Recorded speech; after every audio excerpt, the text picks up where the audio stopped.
కేసీఆర్ గారి స్థాయి ఏందో, రేవంత్ రెడ్డి గారి స్థాయి ఏందో నిన్న రాష్ట్ర ప్రజలకు స్పష్టంగా అర్థమైంది. వేరియస్ సోషల్ మీడియా ప్లాట్ఫామ్స్ ఉంటాయి, టీవీ ఛానల్స్ లో ఉండేటువంటి ఆన్లైన్ ఛానల్స్ కావచ్చు, అదర్ సోషల్ మీడియా ప్లాట్ఫామ్స్ లో నిన్న చూస్తే కేసీఆర్ గారి ప్రసంగాన్ని 36 లక్షల మంది లైవ్ లో చూడడం జరిగింది. రేవంత్ రెడ్డి గారి ప్రసంగాన్ని కేవలం 4 లక్షల మంది మాత్రమే లైవ్ లో చూసినారు. అంటే not even 10% of the viewership.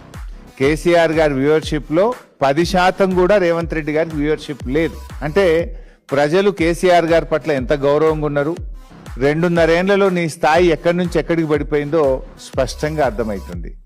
దానికి ఇంకో లైవ్ కూడా చూపిస్తాను నేను.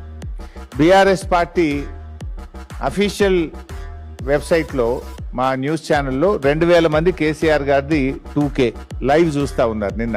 అదే విధంగా రేవంత్ రెడ్డి గారు చూస్తే ఇది కాంగ్రెస్ పార్టీ అఫీషియల్ వెబ్సైట్, 54 మంది చూస్తున్నారు. ఎక్కడ 54, ఎక్కడ 2000, అది 54, ఇది 2000.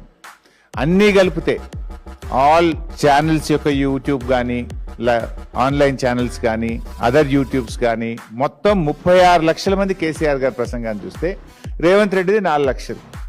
ఒకటి ఏమైందంటే నువ్వు తెలిసినో తెలియక చేసినావో కానీ ఒకే సమయంలో జరగడం వల్ల దాని వ్యూవర్షిప్ ఎంత, దీని వ్యూవర్షిప్ ఎంత, ఎవరి రేటింగ్ ఏందో అర్థమైపోయింది ప్రజలకు. రేవంత్ రెడ్డి గారి స్థాయి ఏందో, కేసీఆర్ గారి స్థాయి ఏందో రాష్ట్ర ప్రజలకు మాత్రం కంపారిజన్ మాత్రం స్పష్టంగా అటు చూస్తే 2000 కనబడుతుంది, ఇటు చూస్తే 54 కనబడుతుంది. అటు చూస్తే లక్షల్లో ఉంటుంది, ఇటు చూస్తే వేలల్లో ఉంది. అంటే నీ పరిస్థితి ఏమైపోయిందో 2.5 సంవత్సరాల్లో ఇప్పటికన్నా తెలుసుకోండి.